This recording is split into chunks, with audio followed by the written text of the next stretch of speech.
हम्म।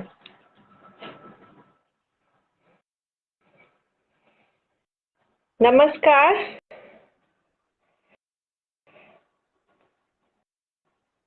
Hello.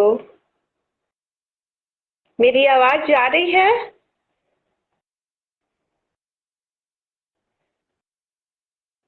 पथगामिनी साहित्य मंच का मैं आभार व्यक्त करती हूँ और उन उन्हें धन्यवाद देना चाहती हूँ कि मुझे आज अपने मंच से लाइव।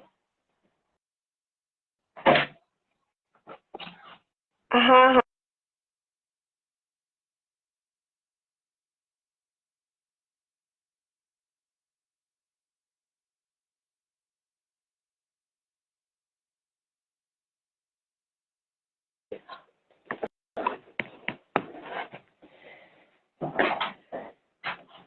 नमस्कार। कुछ लोग जुड़ चुके हैं। धर्मेंद्र नाथ तिवारी, मैं आपको प्रणाम करती हूँ।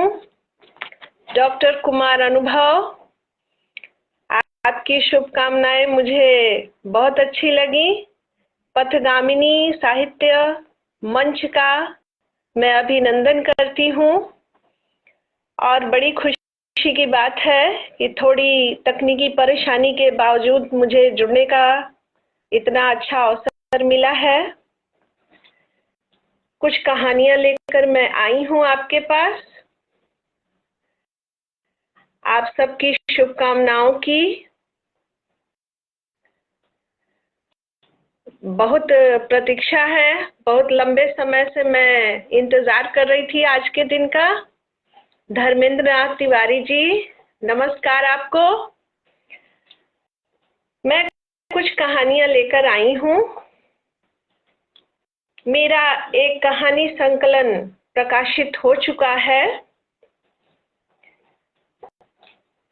वटवृक्ष की जटाएं, और इसी कहानी संग्रह से मैं कुछ कहानियां आपके सामने प्रस्तुत करने वाली हूँ।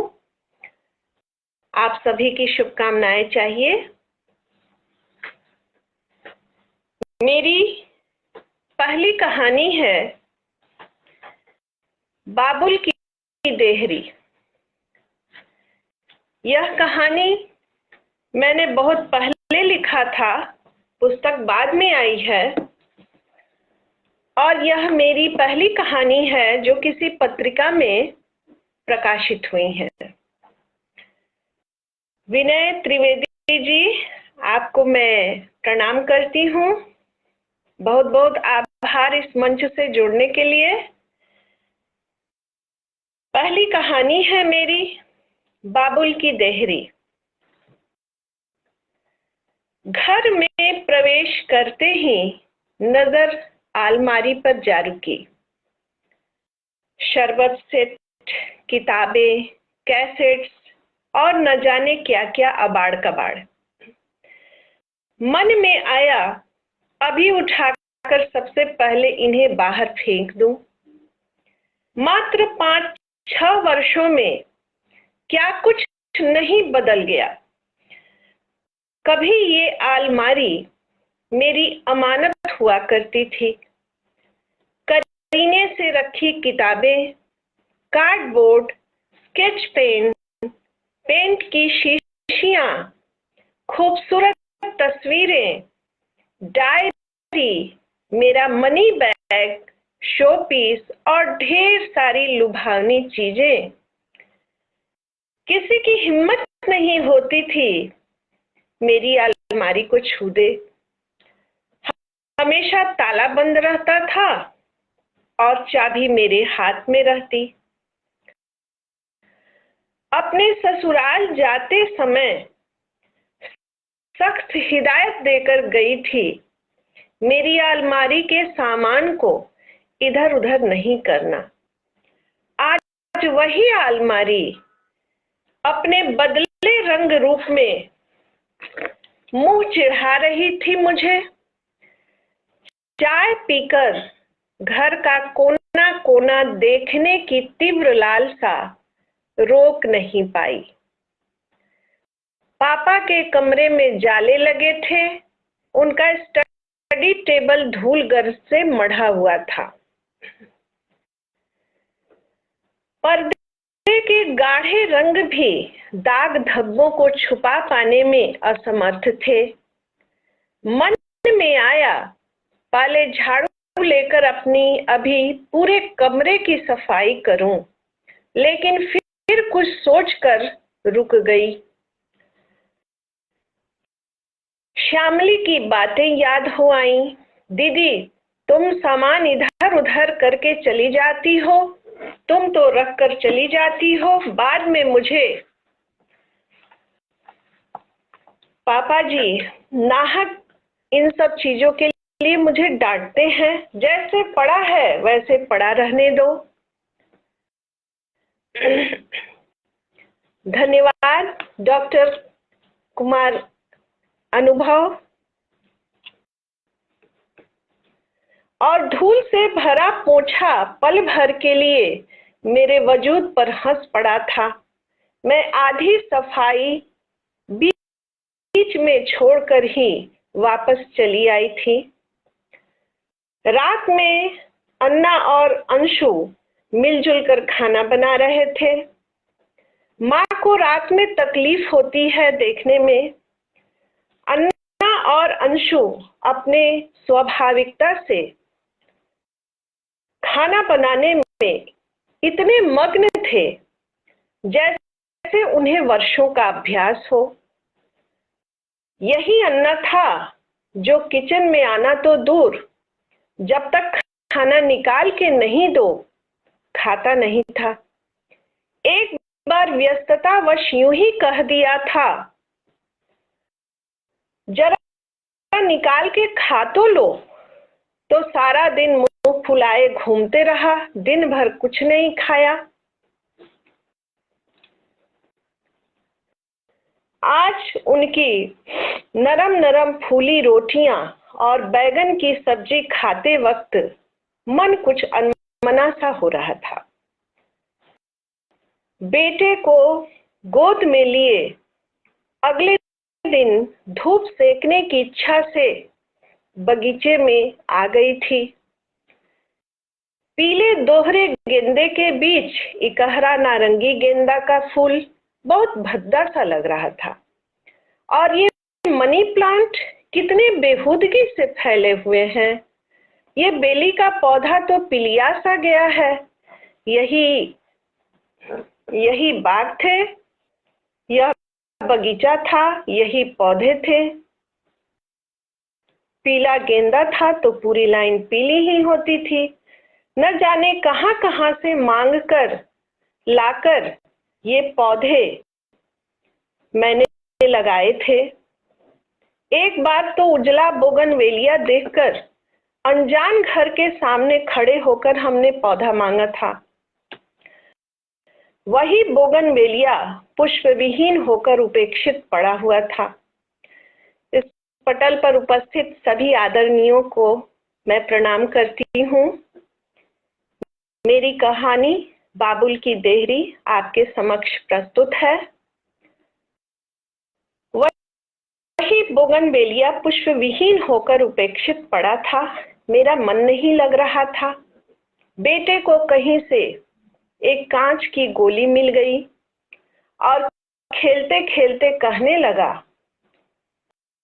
मम्मी ये गोली मिट्टी में लगा दो ना, गोली का पौधा हो जाएगा और फिर हम ढेर सारी गोलियां से खेलेंगे। कितना प्यारा था ये घर, कितने प्यारे थे इसके कोने कोने, ये बाग, ये बगीचे, ये तालाब और यहाँ के नंग धड़ंग गांव के बच्चे। इतना अपनापन मुझे और कहीं नहीं मिला।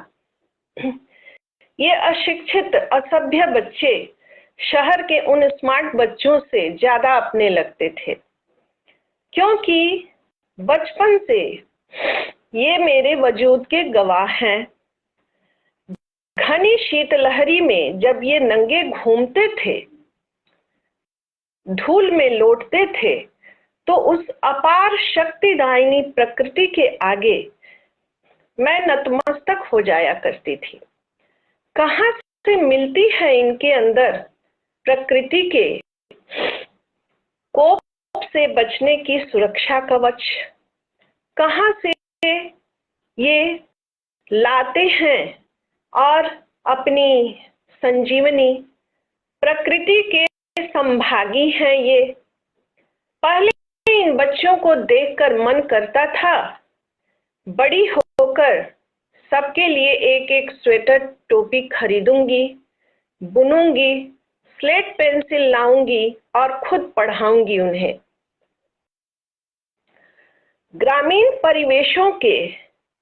परिवेश के परिवारों के आपसी कलह में कूद पड़ती थी मैं उन औरतों का पक्ष लेकर। पता नहीं उन शराबी जुआरी मजदूरों से मुझे भय क्यों नहीं लगता था। आज मैं मूक दर्शक की तरह खड़ी हूं। उनके बच्चों के स्वेटर के लिए न तो मेरे पास पैसे हैं, न ही मुझे इस बेमतलब शौक के लिए वक्त ही है। इन घरों में रोज मारपीट होती है। मैं टीवी सीरियल की तरह देखकर सुनकर केवल अपना मनोरंजन भर कर लेती हूँ।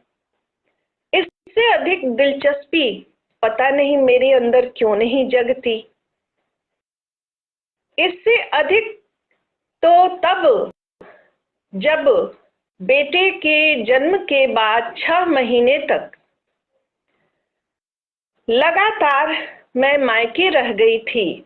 यही गांव वाले पूछ पूछ कर परेशान कर दिए थे। बेबी स्कूल कब जाएगी, ससुराल कब जाएगी, ससुराल से आती है तो बिल्कुल दुबली हो जाती है, काली पड़ जाती है। भगवान नजर न लगाएं, बड़ी अच्छी भली हो गई है। भगवान बनाए रखें ऐसा नैहर। उनकी शोध से तंग आकर माँ ने एक दिन कह ही दिया, बेटी हर परिवार में दुख सुख तो लगा ही रहता है। ससुराल रहोगी तो धीरे धीरे तेरा हक भी बनेगा। प्रतिष्ठा दांव पर मत लगा। यहाँ हम पर तू भार नहीं है, लेकिन समाज पर भारी बन गई है। वैसे तेरा घर है, तेरे लिए तो हम सब हैं, जब चाहे आ जाओ। मैंने बस संज्ञा शून्य होकर सुन भर लिया। औसतन आयु के हिसाब से जीवन का 1/3 भाग उम्र गुजारा था इस नीड़ में। अब यह मुझसे विरक्त सा क्यों लग रहा है? मुझे याद है जब भी ससुराल जाती थी मेरे आंसू थमते न थे।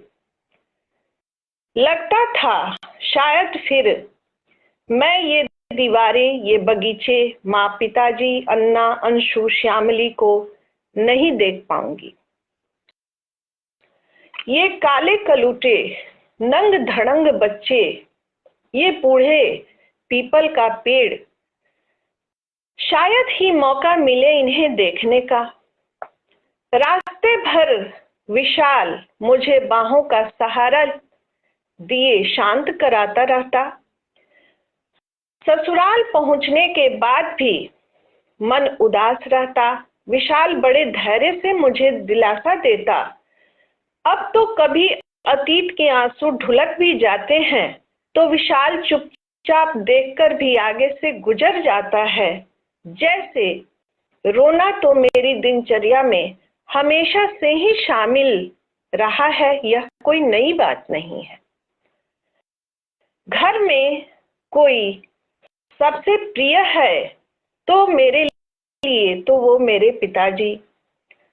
सीमित आय में ही कितने सुनियोजित ढंग से हम सभी भाई बहनों को पाला था। मेरा रोम रोम कृतज्ञ है उनका। गांव के उस असभ्य अशिक्षित माहौल में हम भाई बहनों इंसानों की शिक्षा और संस्कार के आकाश की बुलंदियों तक पहुंचाने का एकमात्र श्रेय उन्हीं को था।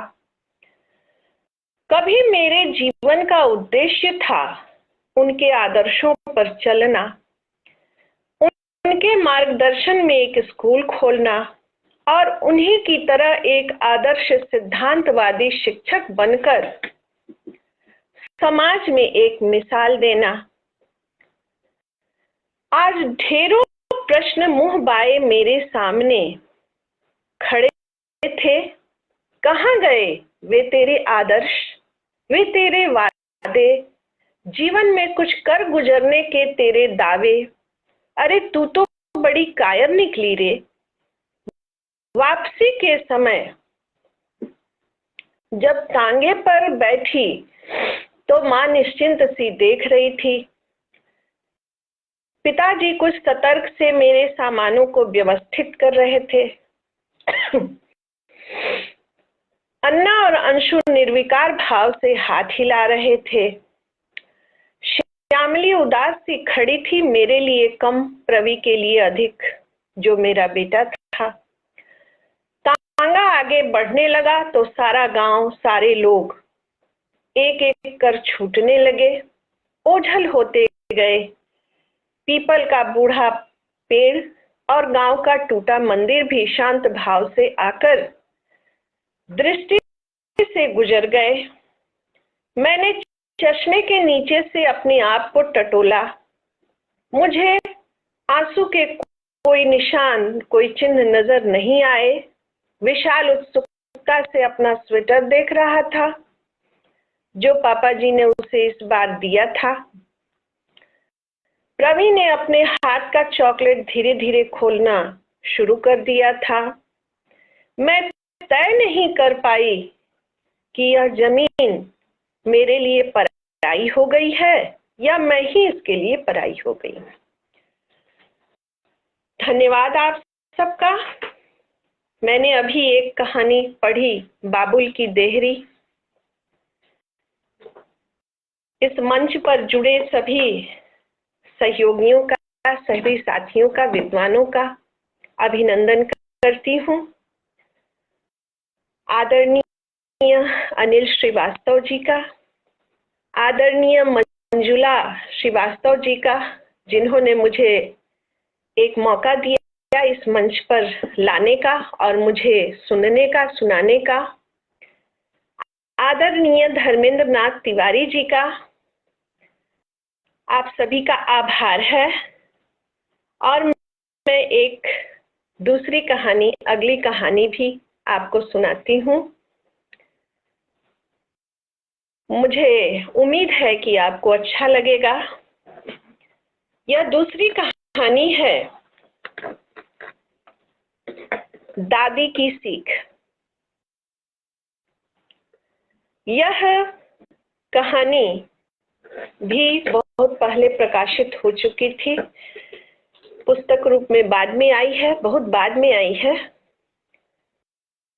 आप सबों की शुभकामनाओं की अपेक्षा है। सभी आदरणीयों का अभिनंदन करते हुए मैं अपनी दूसरी कहानी दादी की सीख मैं सुनाने जा रही हूँ। बहुत बहुत आभार आदरणीय मंजुला श्रीवास्तव जी। आप सभी की बहुत अच्छी प्रतिक्रियाएं मुझे मिल रही हैं। एक तरह से इस तरह लाइव आने का शायद मेरा पहला मौका है। एक बार और मैंने एकल काव्य पाठ किया था, लेकिन कुछ तकनीकी दिक्कतें आ गई थी और मैं जुड़ नहीं पाई थी। कुछ समस्याएं उस समय आ गई थी, तो एक तरह से मैं बहुत आभार प्रकट करती हूँ इस पहले लाइव के लिए। तो यह दूसरी मेरी कहानी है दादी की सीख। एक दादी और उसके छोटे पोते पोतियां। दादी थाली लेकर न जाने कब से बैठी है।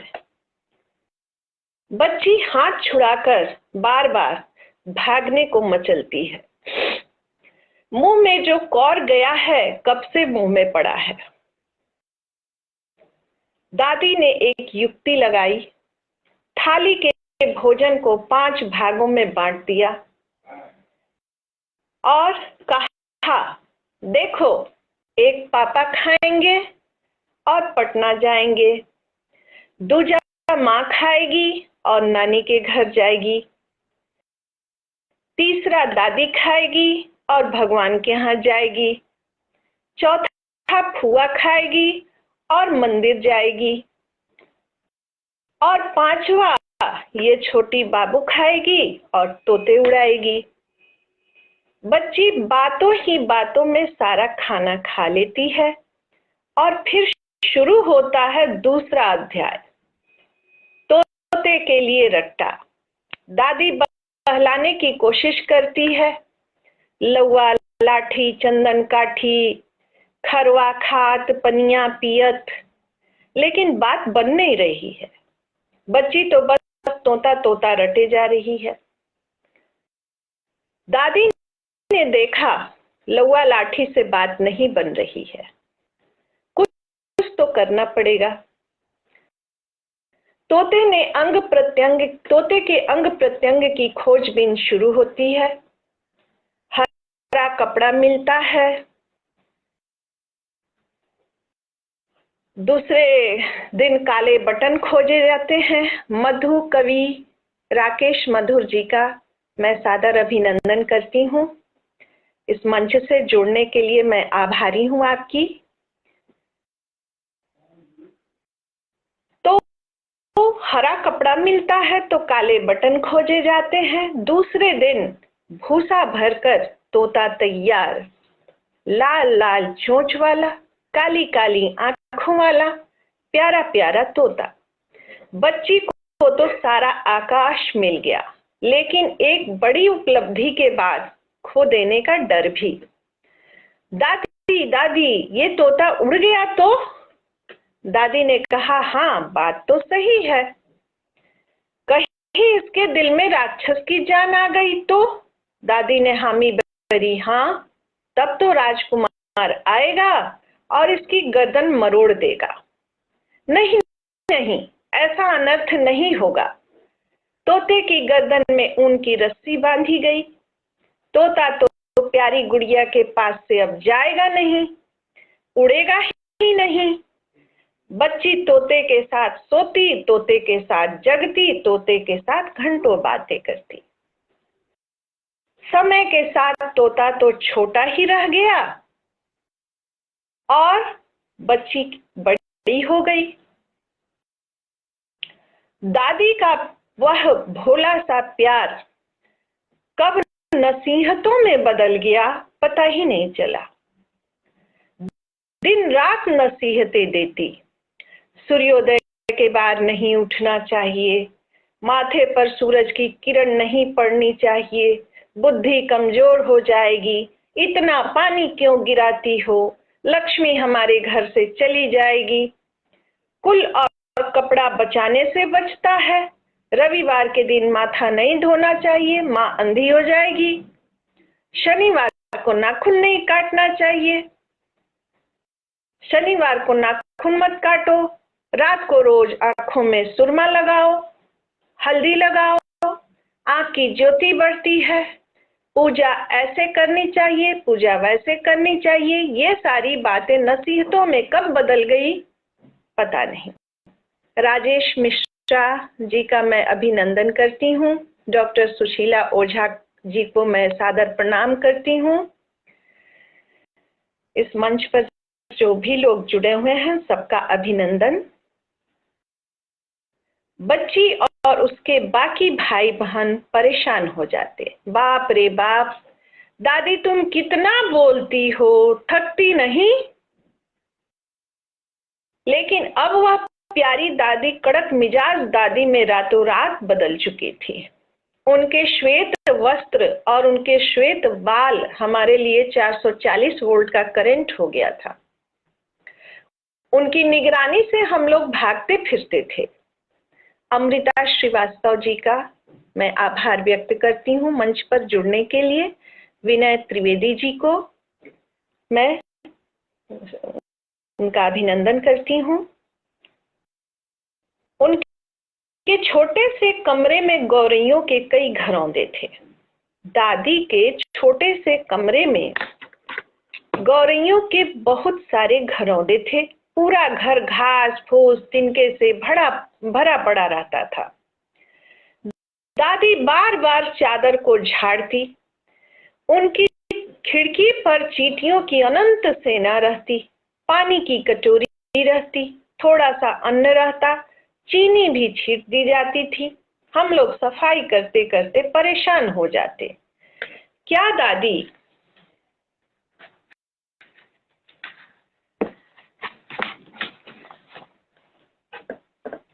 दादी इन गौरैयों को भगाओ ना यहाँ से। चींटियों पर तो हम फिनाइल छीट देते हैं। मेरा घर दादी क्या हो जाती, बहुत क्रोधित हो जाती, गुस्से में आ जाती। मेरा घर गंदा ही रहेगा। गौरैयों को छूना मत, भूल कर भी मत छूना।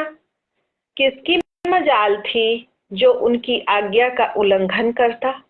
दादी की कड़कती आवाज पर हम चुपचाप हम सब भाई बहन पलायन कर जाते।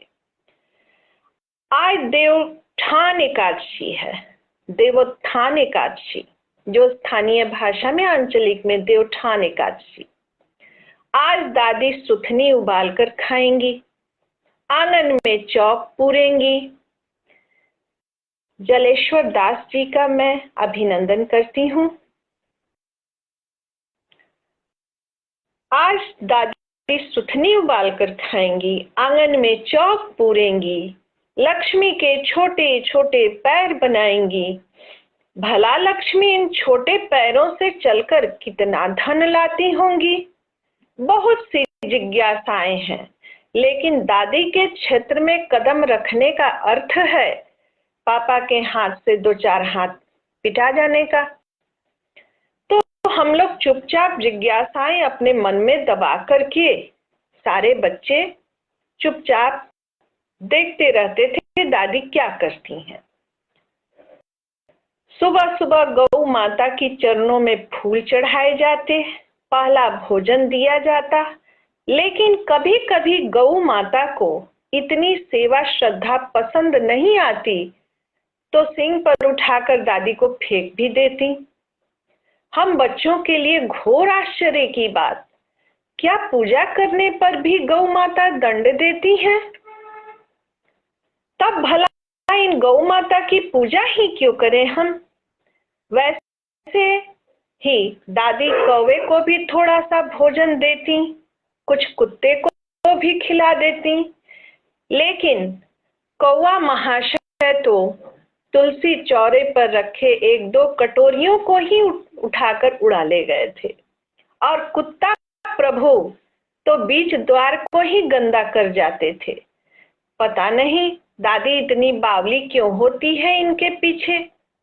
सख्त मनाही थी, शाम के बाद पौधा नहीं छूना है। एक दिन होमवर्क के चक्कर में दो चार पत्ते रात में तोड़ने पड़े प्रोजेक्ट बनाने के लिए, लेकिन दादी की तेज नजर उस पर भी पड़ गई और फिर शुरू हो गई उनकी नसीहतें। आगे से फिर गलती नहीं करने के शर्त पर हम पापा के तमाचों से बच पाए। सबसे आश्चर्य तो होता जनेऊ वाले छोटे पत्थरों को देखकर जो तुलसी चौरे पर रखे हुए थे। दादी जल चढ़ाती, रोज सुबह सुबह कुछ बुदबुदाती, इसमें भगवान है। भला भगवान इतने बड़े बड़े लोगों को कैसे बचा लेते हैं? सारी दुनिया को भला कैसे बचा लेंगे? ये तो हमसे बहुत छोटे हैं। दादी जरूर झूठ बोलती है, ये कैसे संभव है? पर पूछें किससे? इन निरुत्तरित प्रश्नों के उत्तर तो पापा जी भी नहीं देंगे, क्योंकि दादी की बातों की अवहेलना वे स्वयं नहीं करते थे, तो हमें कैसे करने देते? बच्ची बड़ी से बड़ी और फिर दो बच्चों की माँ बन गई। आज भी दादी सपनों में उन बच्चों को खिलाने और तेल मालिश करने आ जाती हैं। आज 17 सितंबर है, विश्वकर्मा पूजा है। आरती की घंटियां बज रही हैं, रात के 8 बज रहे हैं। दादी आज चली गई थी भगवान के घर। क्यों? नसीहतें देने? पता नहीं। भगवान दादी की नसीहतों से डरकर कहाँ छुप के बैठे होंगे। लेकिन आज सोचती हूँ कि काश सभी रात बच्चों के घर ऐसी ही दादियां आती और वृक्ष बचाओ, पृथ्वी बचाओ, जंगल बचाओ, पौधे बचाओ के नारे लगाती, तो आज हमें इन नारों की घोर आवश्यकता नहीं पड़ती। बच्चे सीता मैया की अधूरी कहानी सुनने के लिए टीवी का पोगो छोड़कर दादी के आंचल में छुपे होते। पापा के तमाचे के डर से, माँ की डांट की डर से, गुरुजी की छड़ी से डर से वह तार तार आंचल ही हमें सारे आंधी तूफान से बचा लेता था। काश श्वेत वस्त्र और श्वेत बालों वाली वह पर्यावरण की रक्षिका आकर पूरी पृथ्वी को ही बचा जाती। यह थी मेरी दूसरी कहानी, दादी की सीख। पटल पर उपस्थित सभी आदरणीयों को मेरा नमन। मुझे बड़ी खुशी है कि आप सब अपना अमूल्य समय मेरे लिए, मेरे इस मंच पर जुड़ी कहानी को इस पटल से सुनाया जा रहा है। मैं उन सभी का विशेष रूप से आभार प्रकट करती हूँ।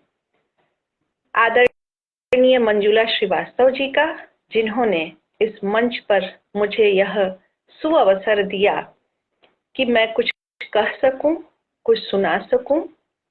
बड़ी खुशी की बात है।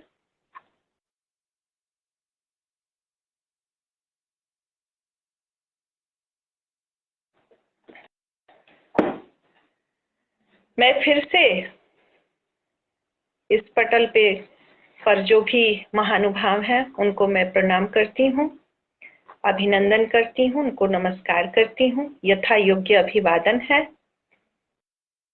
मेरी एक और कहानी जो मैं आपको सुना रही हूँ, उस कहानी का शीर्षक है रेत का चितेरा।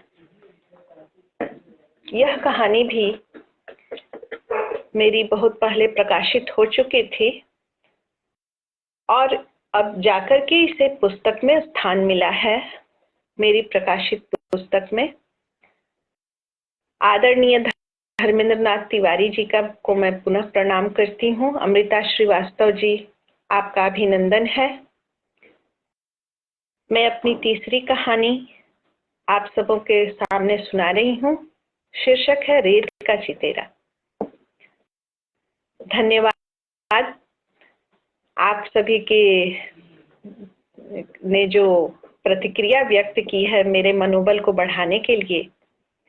बहुत अच्छी शुभकामनाएं हैं आपकी। मैं इन सब के लिए आप सभी का आभार व्यक्त करती हूँ। रेत का चितेरा।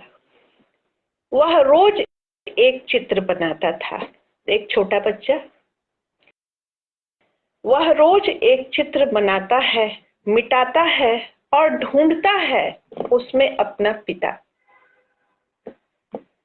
कई आड़ी तिरछी लकीरें दिन भर खींचता रहता है, लेकिन जब तस्वीर बनकर तैयार होती है तो वह उसे पहचान नहीं पाता और क्षण भर में उसकी बनाई तस्वीर रेत की तरह मुट्ठियों से फिसल जाती। उसे याद है, होश संभालने के बाद जब भी वह गिरता था, अपने आसपास बड़ी बेचैनी से इधर उधर नजर दौड़ाता था। काश कोई मजबूत इरादों वाला चेहरा उसकी उंगलियां थामने आगे बढ़े उसके जख्मी घुटनों से बहता खून, बहता हुआ रक्त कुछ ज्यादा ही लाल दिखता उसे। ऐसी बात नहीं थी कि वह कभी नितांत अकेला रहा हो। माँ ने उसके चारों ओर एक बड़ी मजबूत वज्र रेखा खींच रखी थी। माँ की नजरें हर पल उसे एक मजबूत एहसास दिलाती थी, पर फिर भी वह बड़ी आतुरता से हर एक तस्वीर को बड़े गौर से परखा करता, और उसकी उम्मीद भी एक लता बेल की तरह दिन ब दिन बढ़ती ही जाती।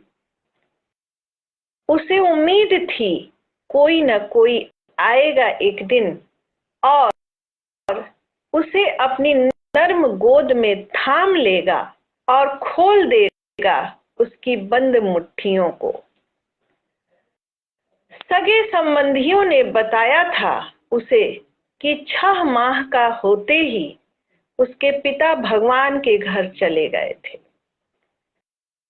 पर 21 साल की विधवा माँ ने अपने 3 नन्हे नन्हे बच्चों को लेकर डटी रही, एक योद्धा की तरह, बिल्कुल निर्विकार, अपनी अपरिमित ऊर्जा के साथ। माँ ने अपनी एक अलग ही कुटिया बनाई थी और भर दिया था अपने बच्चों के रग रग में स्वाभिमान से जीने की कला। भयानक अंधेरी काली रात में भी माँ के छोटे से टिमटिमाते दिए की लौ ने कभी थरथराना नहीं सीखा था। गांव के बाकी बच्चे उसके साथ खेलने के लिए आते और साथ लेकर उसे खेतों में निकल जाते। सुबह का गया बच्चा दिन ढले घर आने लगा।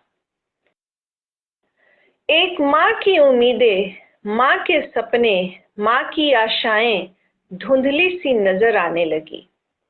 और फिर एक दिन, एक सुबह, गांव के गुरुजी चकित विस्मित रह गए।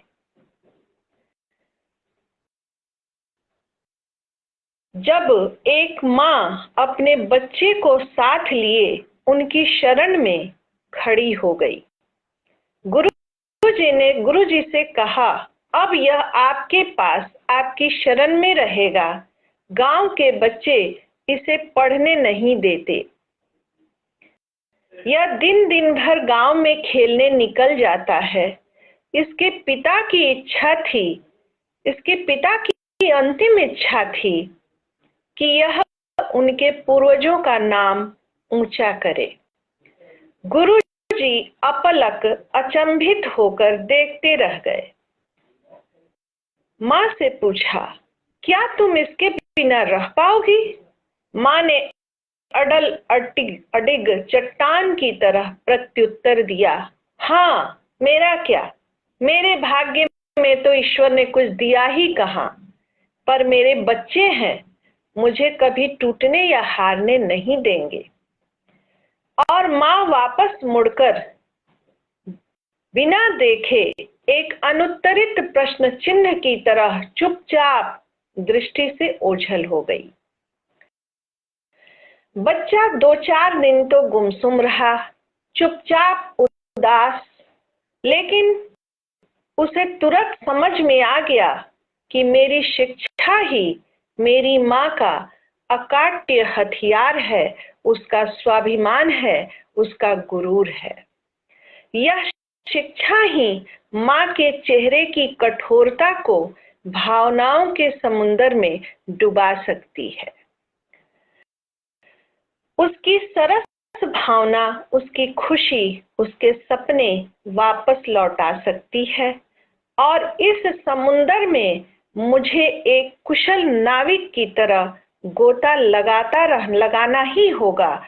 धीरे धीरे गुरु और शिष्य की आपस में बनने लगी। दोनों एक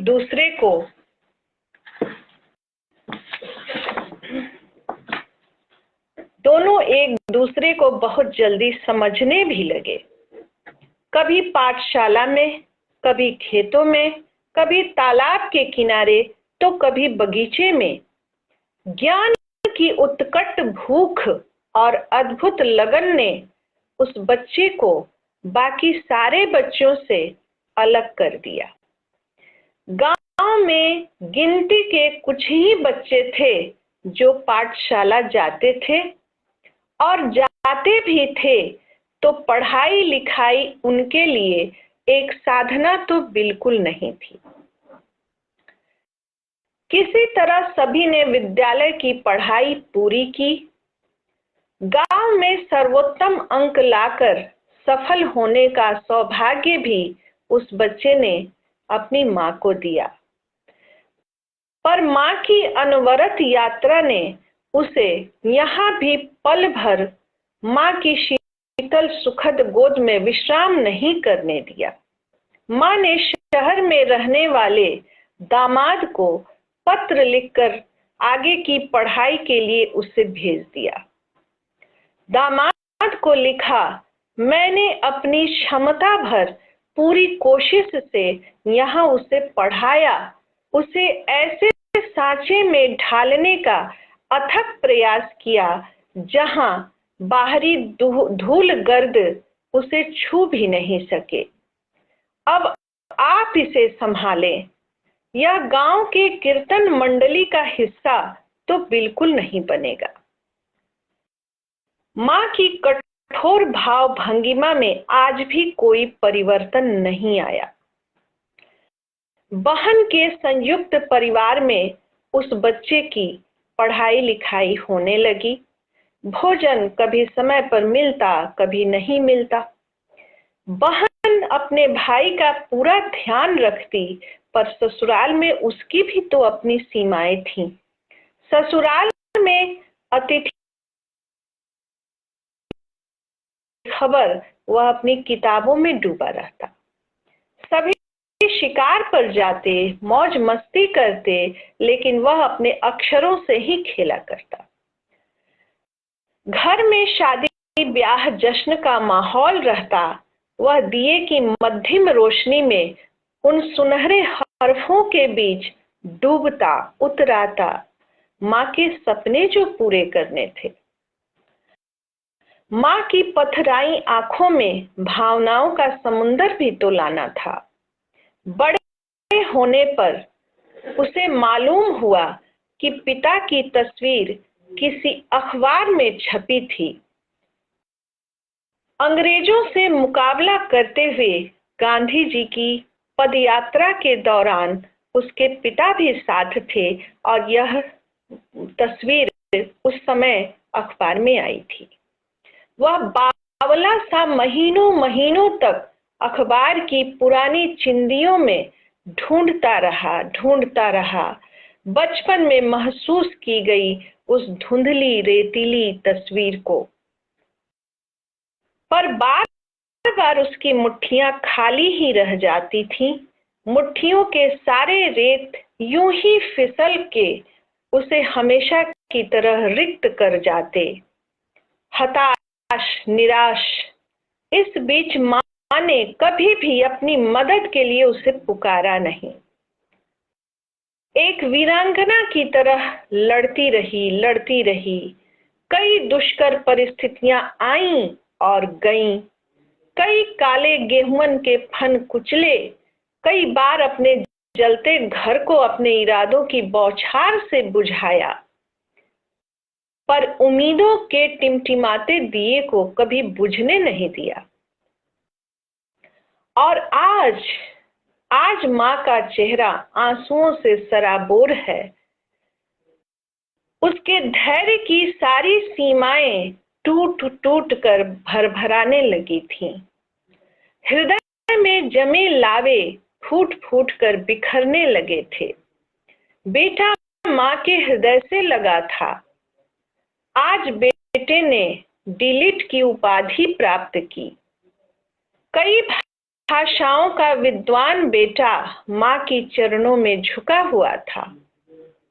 उन आंसुओं के साथ जो सदियों से उसने माँ के सामने कभी बहाए नहीं थे, आज बेटे को नौकरी भी मिल गई थी। सुबह से आने जाने वाले लोगों का, नाते रिश्तेदारों का, शुभकामनाएं देने वालों का जमावड़ा शुरू हो गया था। रात बीते तक यह सब चलता रहा। आज माँ की खोई हुई हंसी आंसुओं में लिपटकर मोतियों की तरह बिखर रहे थे। बरसों से धुंधला आसमान आज खुलकर सांसें ले रहा था। बादल अब फटने लगे थे, धूप निखरने लगी थी और इस तरह एक माँ को उसके सपने वापस मिलने लगे थे। तो यह थी मेरी कहानी रेत का चितेरा। आप सभी उपस्थित विद्वज्जनों का, साथियों, सहयोगियों का मैं अभिनंदन करती हूँ। आप सभी यहाँ अपना अमूल्य समय देकर मेरा मनोबल बढ़ाते रहे। आपकी प्रतिक्रियाएं मुझे बहुत अच्छी लगी और मेरे मनोबल को कई गुना बढ़ाने के लिए सहयोगी रहे। मैं आप सभी का अभिनंदन, आभार, धन्यवाद देती हूँ और फिर किसी अगले कार्यक्रम में, काव्य पाठ में या कहानी पाठ में मैं आपसे फिर जुड़ूंगी। सबसे ज्यादा मैं आभारी हूँ आदरणीय मंजुला श्रीवास्तव जी का, जिन्होंने मुझे आज सुना और बहुत अच्छी प्रतिक्रियाओं से मेरे मनोबल को बढ़ाया। कोई भी रचनाकार अच्छा बुरा जो भी लिखता है, उसे स्वयं समझ में नहीं आता कि वह क्या कर रहा है। उसकी समीक्षा, उसकी प्रतिक्रिया वह पाठक करते हैं, वह श्रोता करते हैं। जहां त्रुटियां होंगी उन्हें सुधारने का प्रयास भी मैं करूंगी।